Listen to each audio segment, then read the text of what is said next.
Greetings, everyone. It is your friendly neighborhood ghost Exodus. And as many of you know, I am the co-founder of Winter Storm, and I am the founder of the activist group called the Electronic Tribulation Army.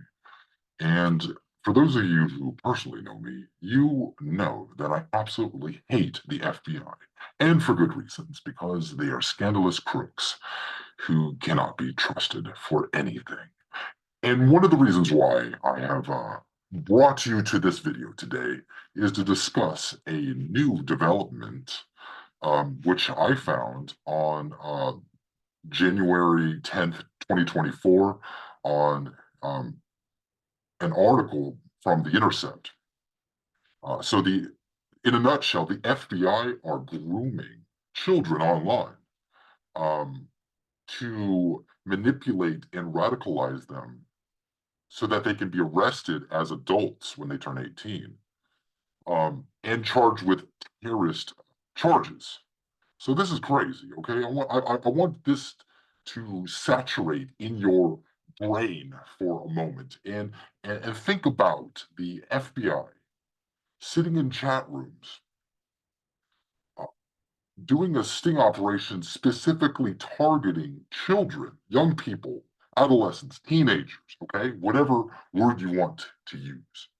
Targeting teenagers, underage persons, to groom them into committing what amounts to thought crimes so that they can charge them when they're 18. This is insane, okay? So, not only that, but this particular article uncovers the fact that the FBI were not just targeting a teenager who was 16 years old at the time, but that this same teenager has developmental disability. He has autism. So, like, put this into perspective, okay? I'm going to read some of this article for you so that you can get a clearer image of what the FBI in the United States, what they're doing to people. In essence, they are manufacturing terrorism.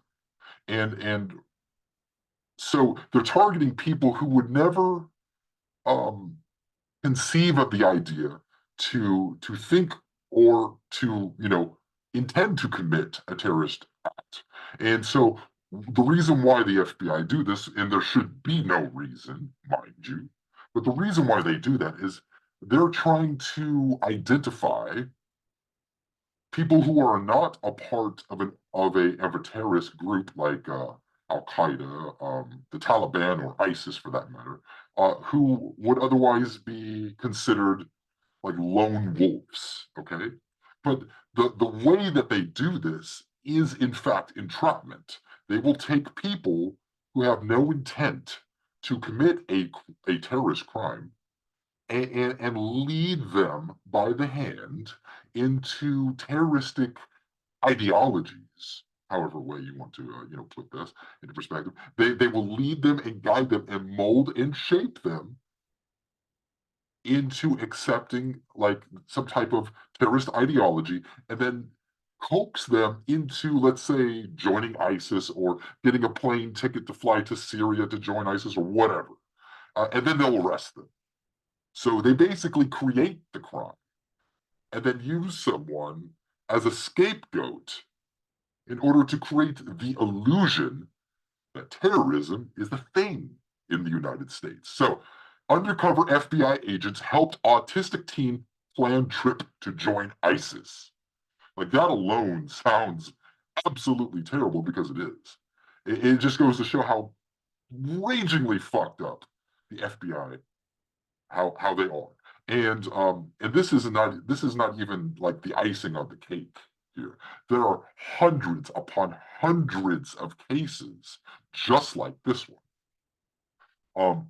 I work with an organization that that supports the family members and helps facilitate change in the legal spectrum, uh, to try to rectify cases where the FBI have manipulated them against people whose only crime literally is that they're Muslim. That's literally it. and they are targeting people who are not even of Arab descent. They're targeting people who are black, people who are white, people of any ethnic group.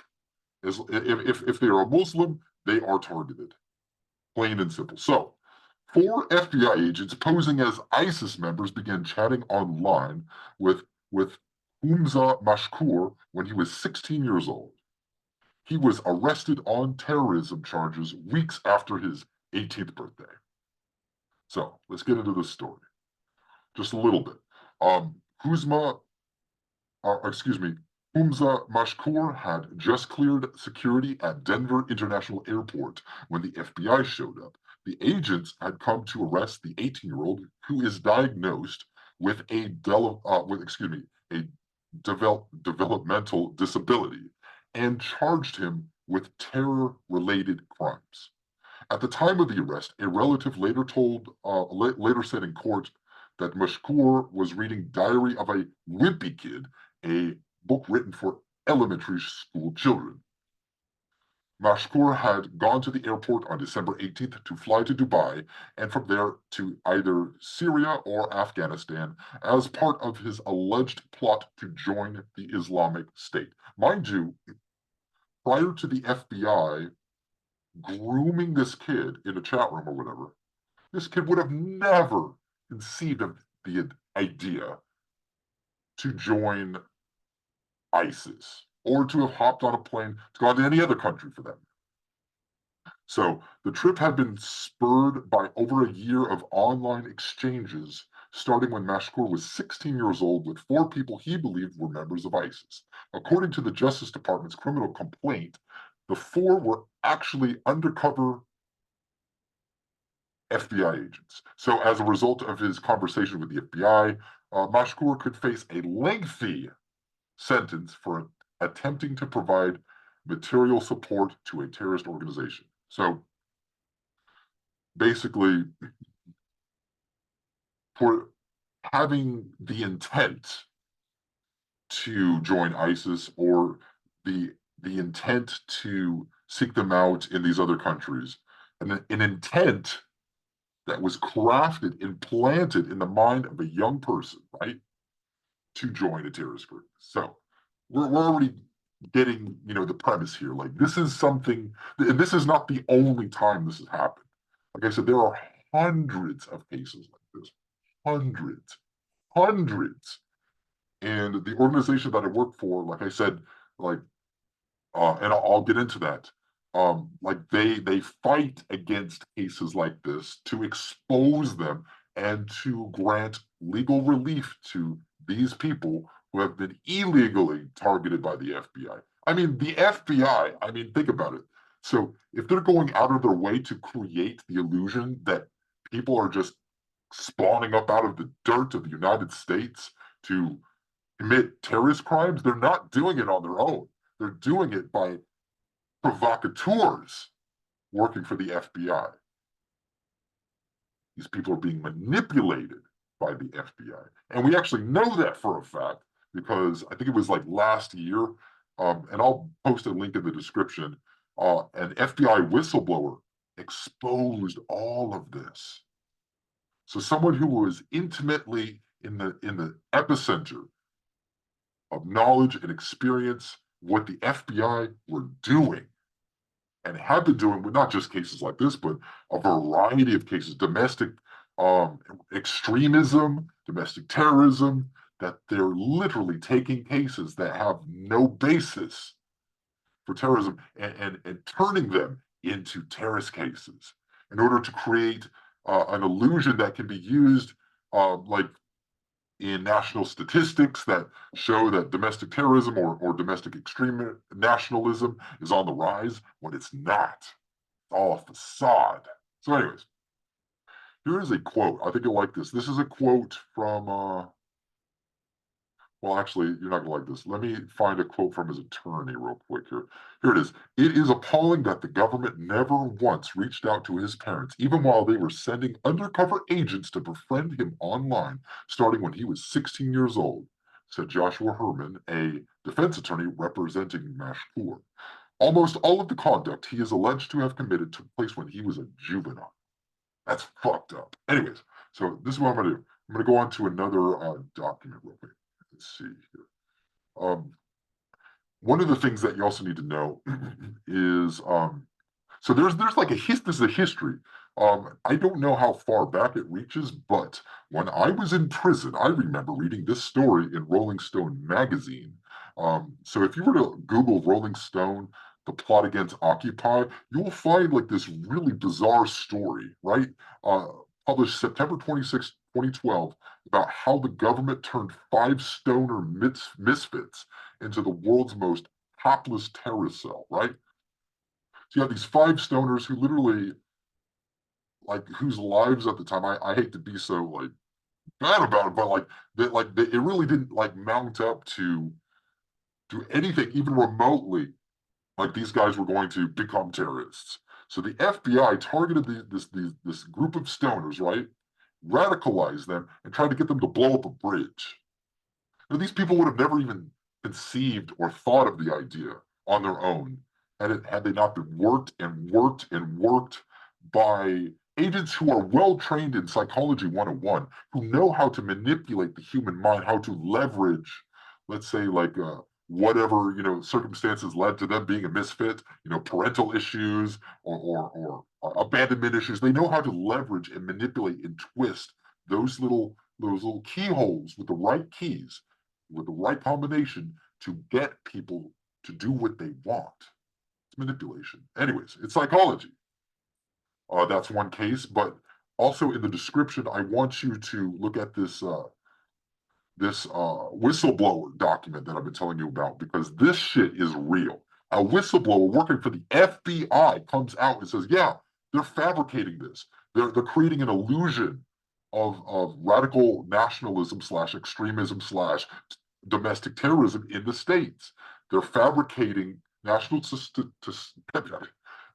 statistics in order to to drive public opinion, and even like Congress, the government, et cetera, that this is an epidemic. So of course we're going to need the Patriot Act. Of course we're going to need all these special provisions that enable us to spy on everybody and shit, right? So the organization that I work for, they did something amazing, right? So they found there's this famous case that's recent, right? It's called the Newburgh 4 case, right?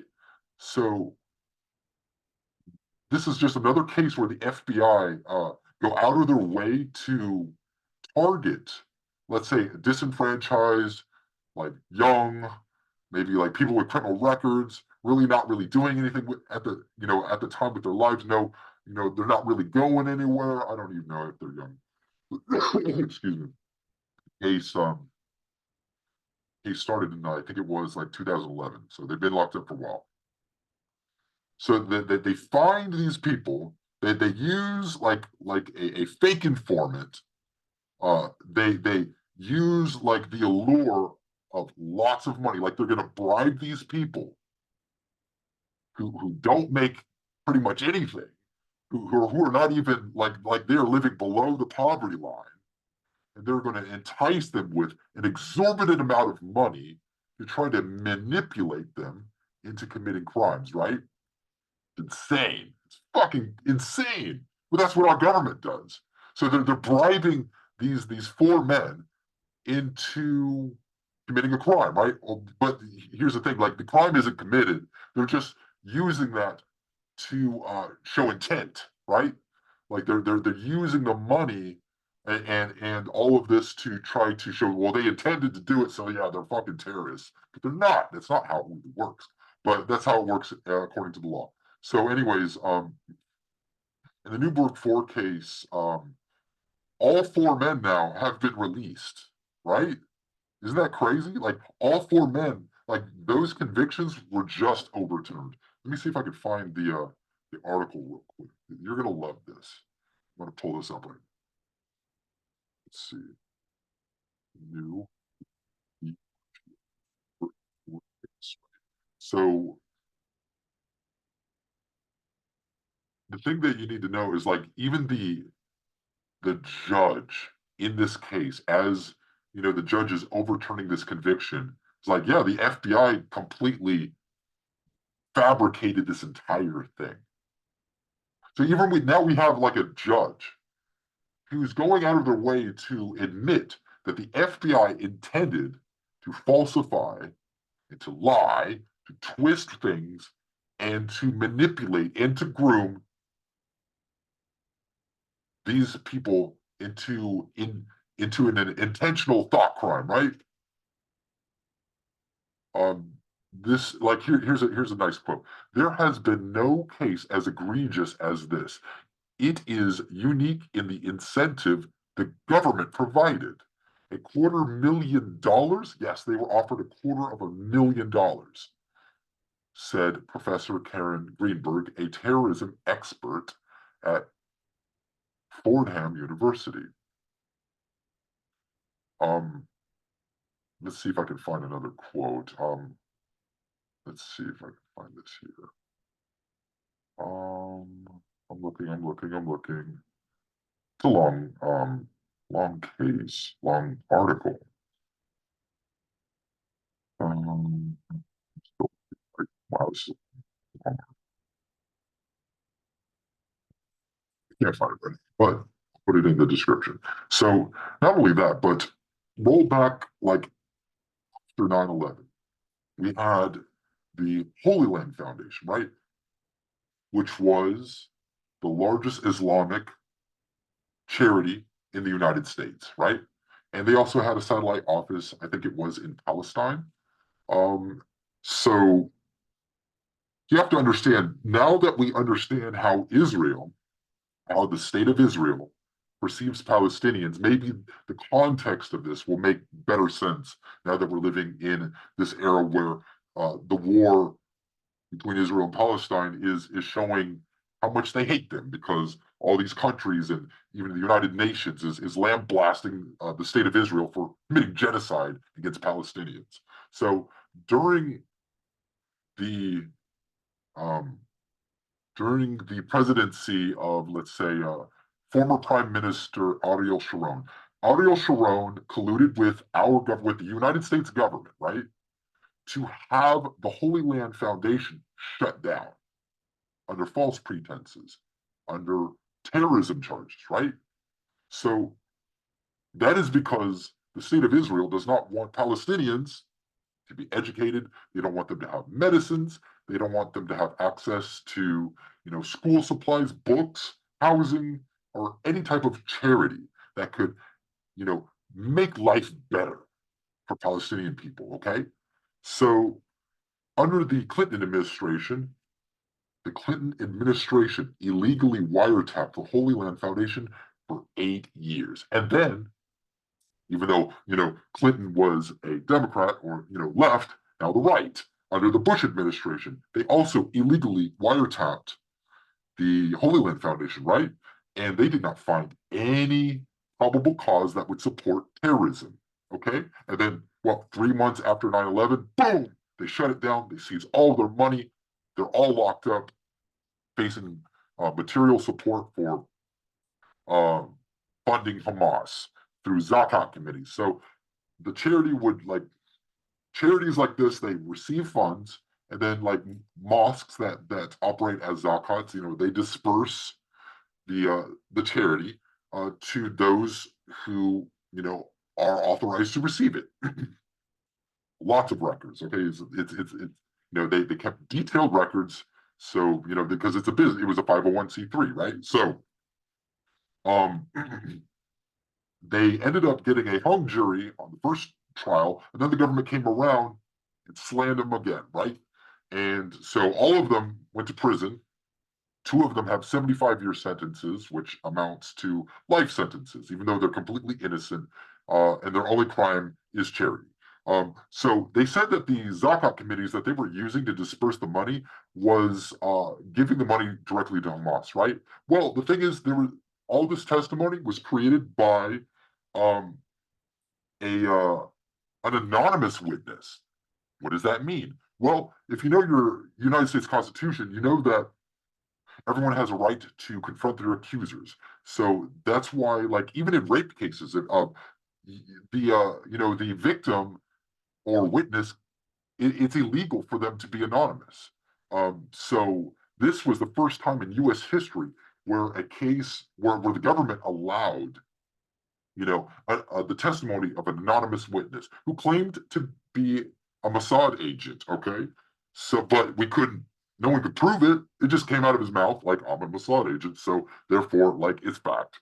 And then they basically said that these Zakat committees were, giving the money to Hamas, which is a designated terrorist organization, right? So, but the thing is that these same exact Zakat committees, none of them were on a terrorist watch list. Okay, so that has to say something. None of them were on a terrorist watch list, and the same Zakat committees our own government gave money to, and the American Red Cross, right?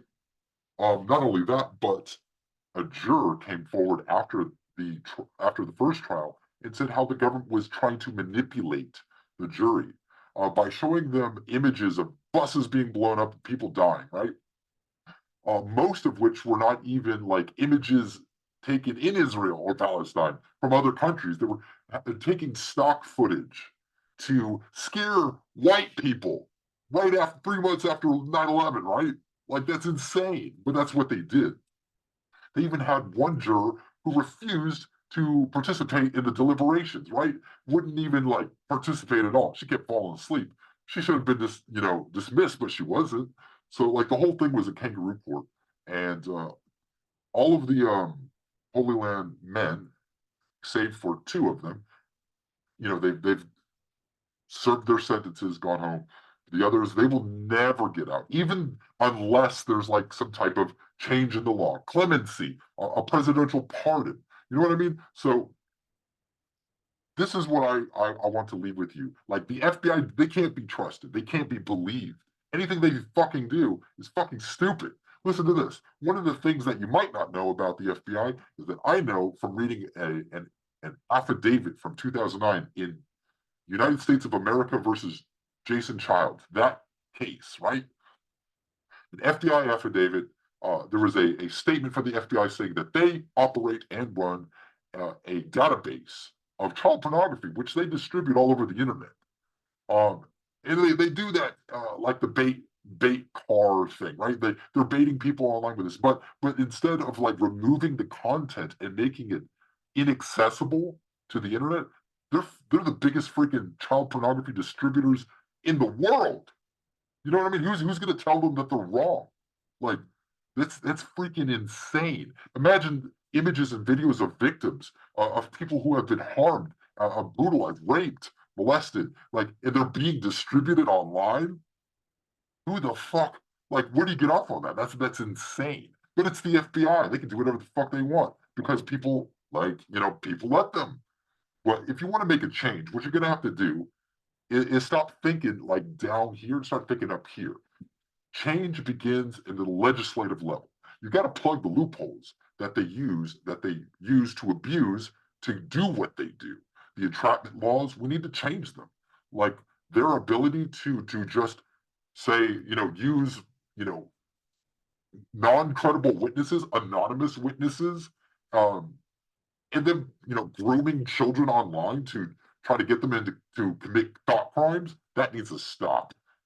Allowing the FBI to distribute child pornography in the hope that maybe they'll catch people with it is fucking insane. That law needs to change. So who's going to go to law school? We need some people to go to law school. We want them to become prosecutors and judges and police and FBI agents themselves because we want to put people where they need to be. We want people lobbying, right? We want them to lobby to change those laws.